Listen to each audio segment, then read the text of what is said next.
You know, it's almost like your birthday with a package from China, so let's go.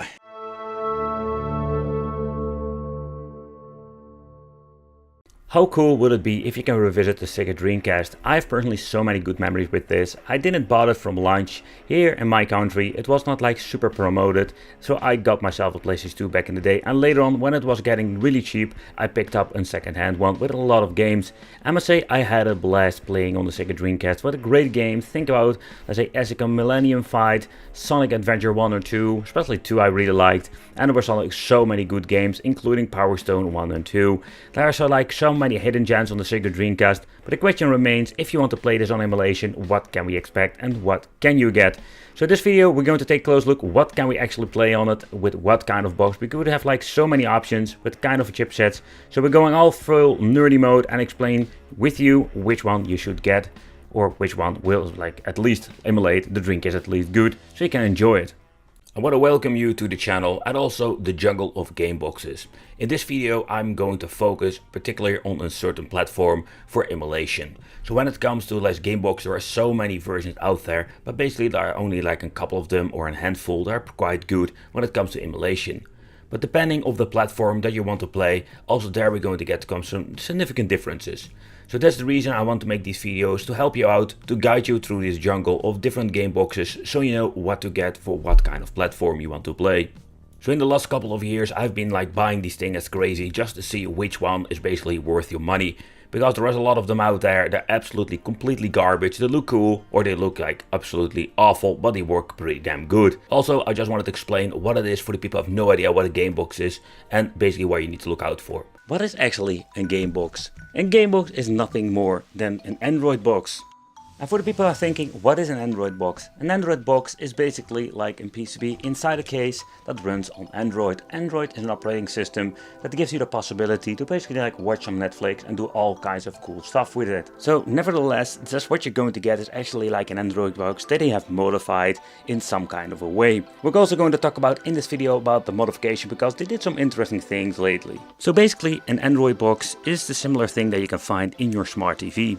It's more like a piece of equipment that you can pick up and hook up to a monitor and just have new functionalities. It will basically is your gateway for basically going into Netflix, Amazon Prime and stuff like that. And also on your phone, your Android phone, you can download and play games.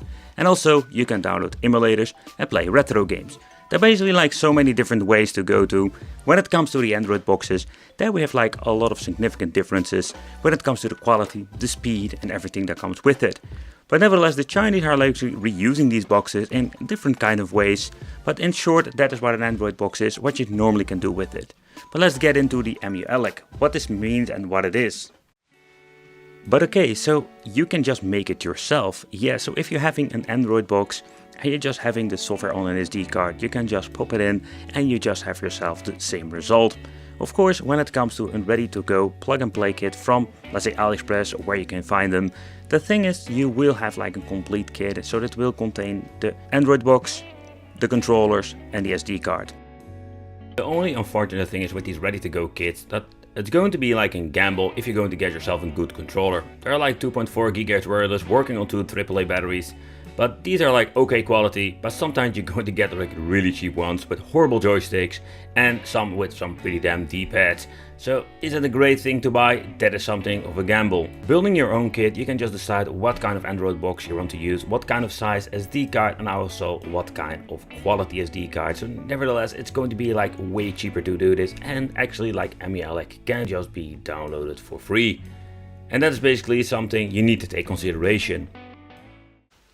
Ready-to-go kits. So basically Super Console X and Pauky box or whatever these things are called are just ready-to-go kits. They will reconfigure, or they try to reconfigure stuff. Some of the boxes are pretty damn bad, some are pretty damn awesome. They will give you a good controller and an official brand, or at least a good quality SD card. And you will have sometimes even a modified system when it comes to the software, but also the hardware. So everything is slightly optimized and better cooled. So when it comes to these kits, there are a gazillion of these things. There's absolutely the jungle of kits, what we're going to talk about too in this video. But again, it depends on what kind of game you want to play, and of course what kind of box you're going to use, because all the kind of different chipsets will have a different result when it comes to the emulation part. And size doesn't matter, it's absolutely a fact, because they will sell these things with all kinds of different, let's say, fancy things on it, like a 64GB and 128GB or 256GB, and I even spotted a 512GB. If you think about it, it looks all kind of fancy, but again, like I've said previously, it's like what kind of like SD card are you going to get in the end? Is this a good SD card? And also, is it like not really worth it? Because if you're going to get it, you're not going to get anything special in the end. I have seen it, I have tried it, and when I'm going to pick up 3 different versions or three different sizes, you're just going to get yourself the same product with the same crappy controller sometimes, only with a different SD card, but you're paying so much more for it, up to the point it's not even worth it. So in my case, I think it's not really worth like picking up the biggest model sometimes. Sometimes like the middle class, depending on the price you need to pay for it, is more than enough. Improved versions. Yeah, there are absolutely improved versions there. So what you're going to get are improved versions. They have modified the Android box itself. When we started the shenanigans when it comes to Super Console X, they just basically slapped an old Android box inside a case.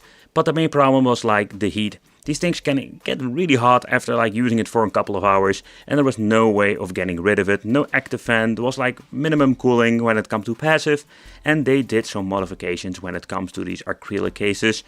Added a fan, added better cooling, so they did have like some improved versions of different kind of brands, and even some other brands like Super Console X came with a new version that had like absolutely weird looking piece of plastic on it, but it had a fan and way better cooling in the inside. So that is why you have like with improved versions, they try to improve them.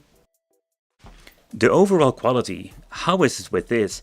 Depending on what you're going to buy. Already mentioned before, they did some modification versions because like the original Super Console X had some problems with heat and of course some other issues too. Also the SD cards, I think the biggest problem basically we're facing is like the heat issue, what I mentioned before, but also the cheap chemical controllers and the crappy SD cards you're using. In the beginning they used SanDisk, or I think they were SanDisk. Later on they used like this Chinese brand, not a problem at all because they sell them like separately on AliExpress. But then we had like the issue with the non-brands, and the main problem is that some of them will get corrupted even you're not going to be adjusting anything to it. Like say when it comes to the quality, you need to be careful what kind of brand you're buying, simply because some of them will use really crappy like SD cards, and that is just the biggest issue, because if your SD card gets corrupted, you need to start all over again, or just make a backup.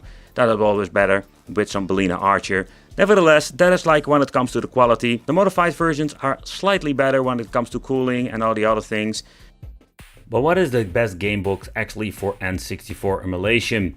There it's going to be quite tricky, because we have like all those boxes, but when it comes to the performance we do get like a mix.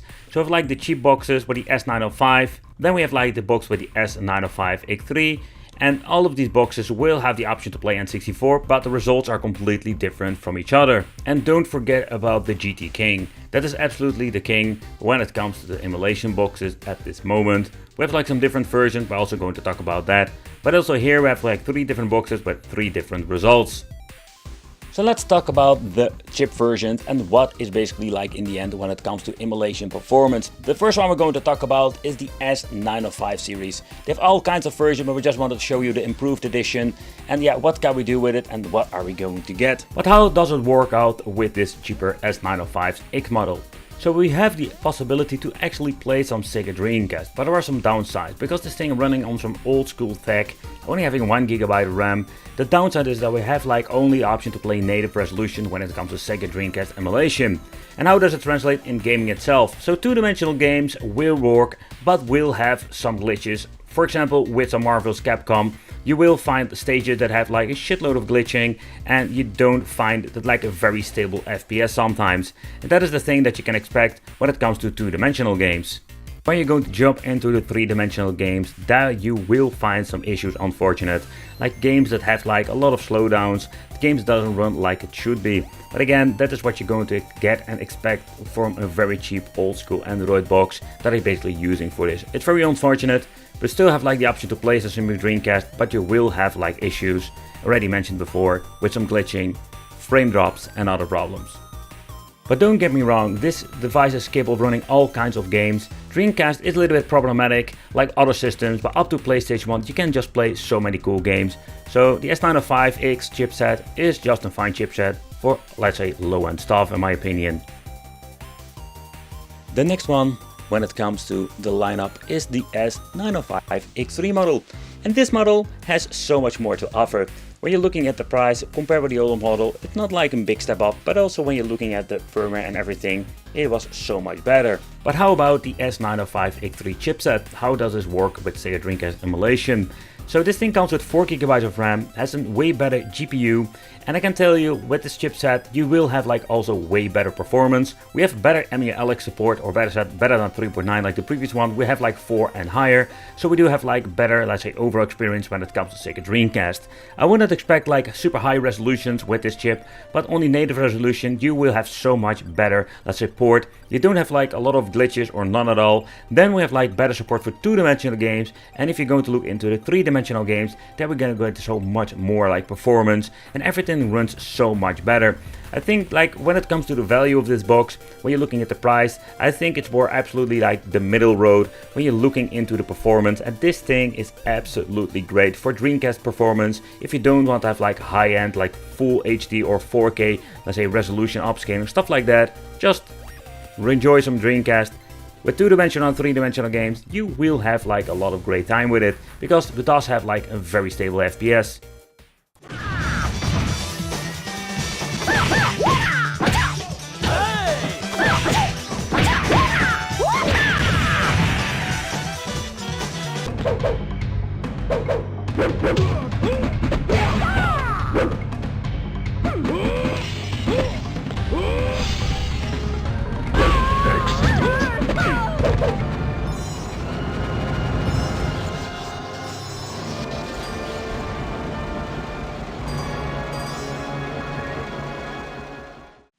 And the third one in line is the more faster product, and this is more the chipset that is basically like one of the best ones. Basically why I'm stacking these things together is very simple. They have like slightly different performance boosts, especially when it comes to the Pro, but basically it is more the choice of what you want to buy, because the Pro version is so much more expensive than the normal. But again, these two, in my opinion, are sharing the same kind of chip, only with some slightly like different clock speeds. But again, when it comes to emulation performance, we don't see like a big significant jump up. But when you're looking at the X3 to the X922, there we're going to get like a very nice boost. But is it worth the money? Well, let's do a quick overview of the GT King models. Already mentioned there is number 1 and the Pro, but also number 2. Number 2 is not something you will not use at making this video, because there is no support for emulation, for example. You can always like use a separate emulator, of course, but the first model is just the S922X. It has a way powerful more CPU and GPU combination. And when you're looking at the S922XH, the Pro model, it will have like different clock speeds, especially when it comes to the second core count. Nevertheless, we do have like a little bit more GPU power there. And basically when you're looking at the first two models, both will have like almost similar result when it comes to emulation. And of course then we have like the latest model that's making this video. It didn't give up like a big boost whatsoever. We're going to put every single GT King in one cluster part in this video, simply because in my opinion most of the emulation performance is the same. Okay, having a way more powerful chip like the S922 will also give us like so much more to offer when it comes to emulation and Dreamcast. Like a lot of these games run amazing on this, full 60 FPS, and even possible to run some of the games up to 1080p upscaled. So it will look amazing. 2-dimensional, 3-dimensional, it's absolutely crazy how good these things will run.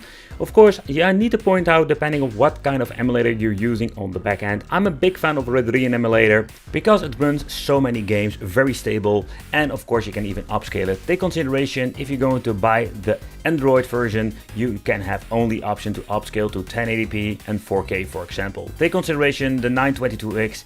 I've noticed like 4K upscaling with the Dreamcast is not a very good idea, because it's just lacking too much power. So 1080p is just more enough.